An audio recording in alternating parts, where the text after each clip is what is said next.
Hello everybody, and welcome to another Ultimate Video Game Smackdown. Today, we will be putting the Gameboy Advance SP against the Nintendo DS Lite. First, let's start with a dimension. Now, the Gameboy Advance SP is just the tiniest of bits thicker, though it's not really noticeable. If we put them next to each other here, you can see that the Gameboy Advance SP is also a little taller, but of course the DS Lite is a lot wider. Now, moving on to hardware, we can see on the back of the Gameboy Advance SP the charging port and link cable port, as well as the LNR button. Whereas on the DS we have the charging port, a little place here to put on any keychains, LNR buttons, and the game card slot. Moving on to the front, we see the game card slot for the Game Boy Advance, and the Game Boy Advance game card slot on the DS Lite, as well as the volume and little headphone jack.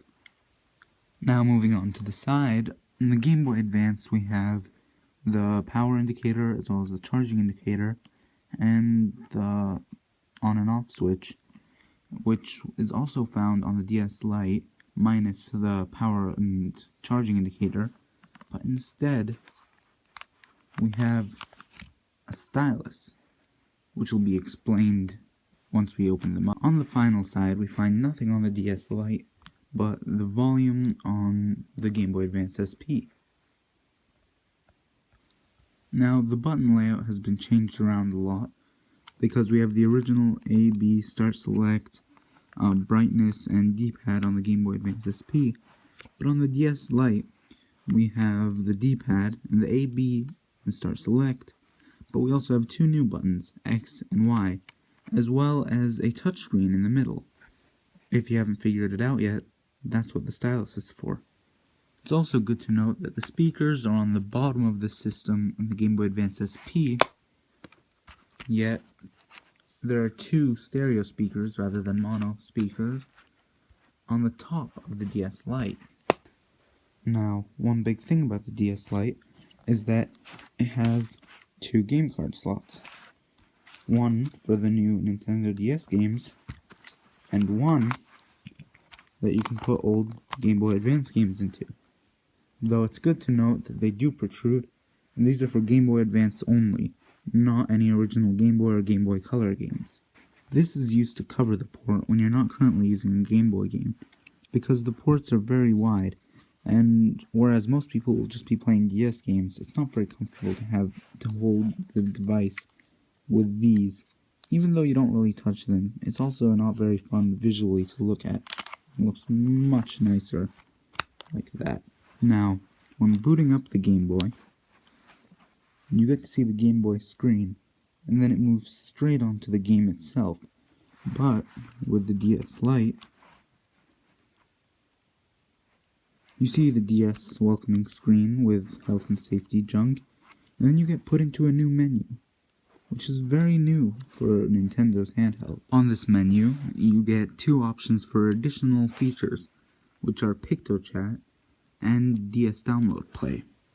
PictoChat is a relatively simple feature in which you can doodle around and send messages to people near you that are in the same chat room, of course. It's also good to note that the power and charging lights have been moved to here, and the green power light will blink when using wireless features.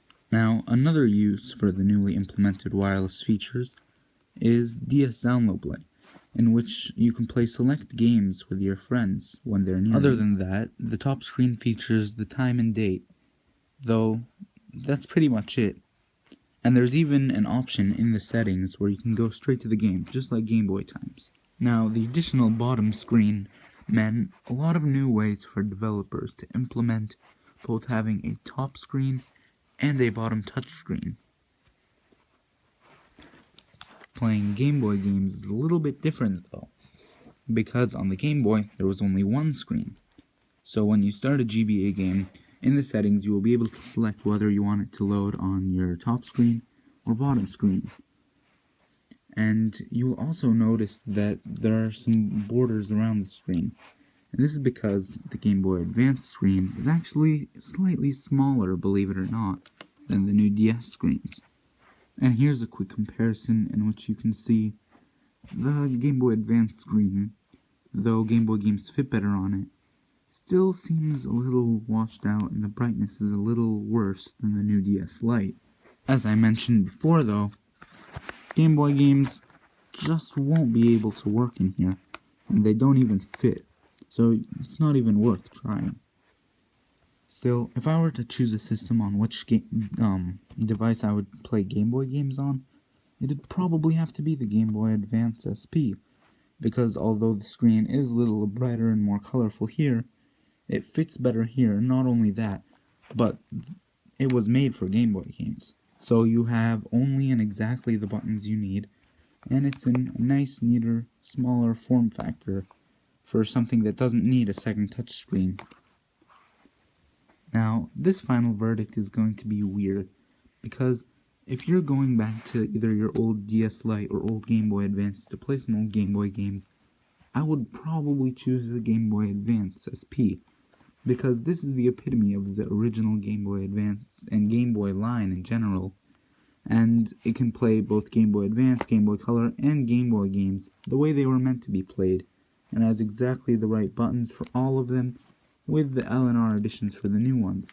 It's also smaller and more compact, because you don't have this second useless screen when playing Game Boy games.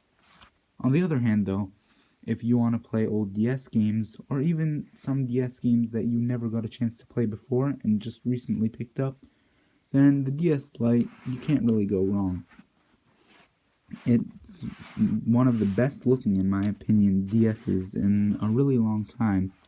Has a nice smooth glossy cover with a nice matte finish on the back, and it has everything you need. It's got the two screens, it's got everything. It's got the menu, and it's the most simple version of the DS. And the hardware is definitely stronger, there are new features, and overall, the DS system is better. But it really all depends on what games that you want to play. This has been Ultimate Video Game Snackdown, and until next time, goodbye.